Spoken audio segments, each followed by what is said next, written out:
বৃহস্পতিবার স্থল, আকাশ ও সমুদ্র পথে ইউক্রেনের সেনা অভিযান শুরু করে রাশিয়া। এরপর থেকেই পশ্চিমারা একের পর এক নিষেধাজ্ঞা দিচ্ছে দেশটির উপর।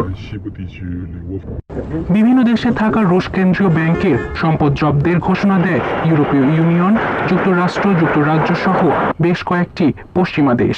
সুইফট থেকেও রাশিয়ার ব্যাংকগুলোকে সরিয়ে দেওয়ার কথা জানায় তারা। আকাশপথেও নিষেধাজ্ঞার কবলে পড়ছে রাশিয়া। দেশটির মালিকানাধীন উড়োজাহাজকে প্রবেশ করতে দিচ্ছে না যুক্তরাজ্য, পোল্যান্ড, চেক রিপাবলিক, বুলগেরিয়া, রোমানিয়া ও বাল্টিক দেশগুলো। একই পথে জার্মানি, বেলজিয়াম, ফ্রান্স ও নেদারল্যান্ডসও। ইউক্রেন সংকটে সামরিক ব্যয় বাড়ানোর সিদ্ধান্ত নিয়েছে জার্মান সরকার। এর আগে রাষ্ট্রীয় নীতিতে পরিবর্তন এনে ইউক্রেনে অস্ত্র সরবরাহের ঘোষণা দেয় দেশটি।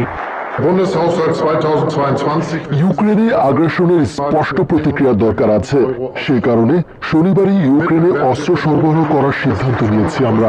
আর সুইফট থেকে রুশ ব্যাংকগুলো বাদ দেওয়ার সিদ্ধান্ত নিয়েছি। ইউর নেতাদের সঙ্গে এ নিয়ে একমত হয়েছি। ইউক্রেনে অস্ত্র পাঠাতে একমত হয়েছে ইউরোপীয় ইউনিয়নও। পশ্চিমাদের পদক্ষেপের জবাবে পারমাণবিক প্রতিরোধ বাহিনীকে সতর্ক অবস্থায় থাকার নির্দেশ দেন রুশ প্রেসিডেন্ট ভ্লাদিমির পুতিন। আপনারা দেখছেন, অর্থনৈতিক ক্ষেত্রে পশ্চিমা দেশগুলো আমাদের দেশের প্রতি বন্ধুত্বপূর্ণ আচরণ করছে না। বলছি অবৈধ নিষেধাজ্ঞার কথা। ন্যাটো সদস্য দেশগুলোর শীর্ষস্থানীয় কর্মকর্তারা আমাদের দেশের বিপক্ষে আক্রমণাত্মক বক্তব্য দিচ্ছে। তাই আমি রুশ সেনাবাহিনীর প্রতিরোধকারী বাহিনীকে সর্বোচ্চ সতর্ক অবস্থায় থাকার নির্দেশ দিচ্ছি। রাশিয়ার এই পদক্ষেপকে চাপ বাড়ানোর চেষ্টা বলছে ইউক্রেন। নিন্দা জানিয়ে অগ্রহণযোগ্য বলে মন্তব্য করেছে যুক্তরাষ্ট্র। ন্যাটো বলছে পুতিনের বক্তব্য বিপজ্জনক ও দায়িত্বজ্ঞানহীন।